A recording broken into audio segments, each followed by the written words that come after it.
person, as you said, you went to the person, you said something, and the person flip it, flap it, turn it around, and change it completely and make it be a brawl. You understand? In church, at times, this is, let me tell you, as you're a young girl, and as we say, position, the title, they don't think that, as I said, undermining. It's like an undermining spirit. You must not, if you even see something, what you know that you don't like what is happening there, or you're not that it's not working out, and you might go to the person as you say and you say to them. For them, you shouldn't come and say it because you shouldn't see anything wrong because you are young. You understand?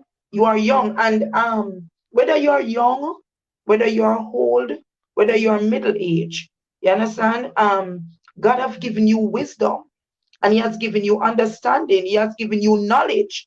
You understand? For you to know, right, the difference between wrong and right, right, and to know um what is not suiting or what is not or what is suiting. So in churches these days, what I realize, a lot of person wants to do what they want to do. Some some of them you can't talk to them, right? And some, they will comply. But as we say, there are many ways to be hurted in church. Many, many, many ways. All right. I'm going to take this a little more deeper now. You can be going to church. Take for instance a sister. I'm going to use a sister, and she's attending the church. Now, as I said, sometimes we forget that these people are still human beings. We are supposed to know when we read the word of God, we're supposed to know what God requires of us. This is why we ought to read the word. We have to read the word to know what God doesn't want and what He wants from us, what He, how we must live the will of God.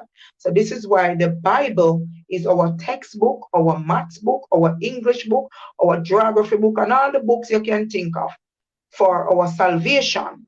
Now, put it, say, a young girl, right? A church sister going to church nice and coming on good and going on good. And then there comes whether a brother in the church or a brother out of the church. And one thing lead to another. She think this guy was going to marry her, and she lead in the act of fornication. Now she's fornicating and fornicating until guess what? She gets pregnant.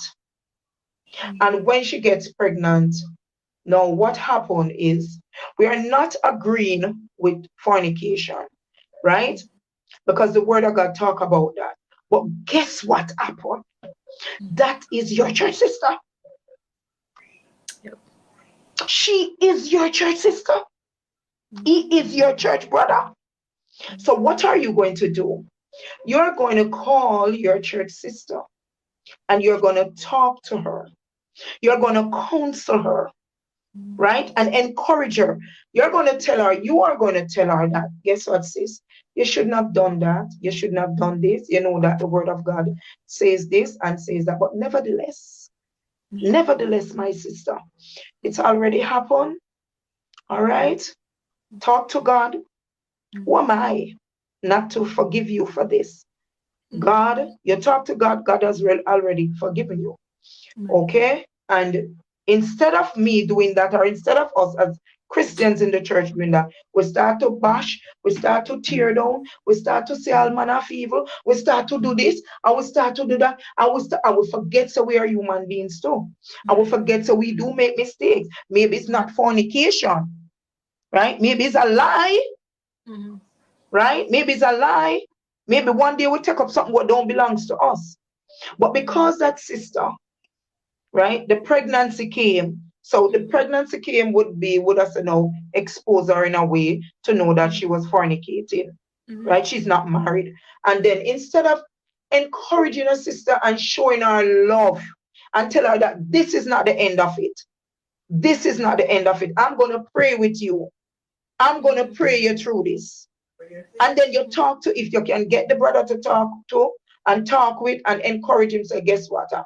You're going to have to marry to the sister if it's a case of marriage, you're married to the sister, or if it's not a case of marriage and you're not interested, you let him stay and take care of the child.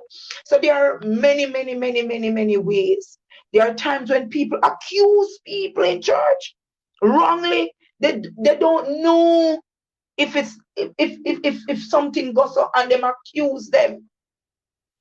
They accuse them wrongly. They say what, they come up with something, they might think it, say it's this when it's not this or it's that, So there are many ways to get hurt in church. But as I hear Minister says a while ago, guess what? We are in a war, and the adversary, who is the devil, is always there seeking whom he may devour. And we have to build this relationship with God to know the God in whom we serve. So it's a personal relationship, right? I hear you say, Sammy,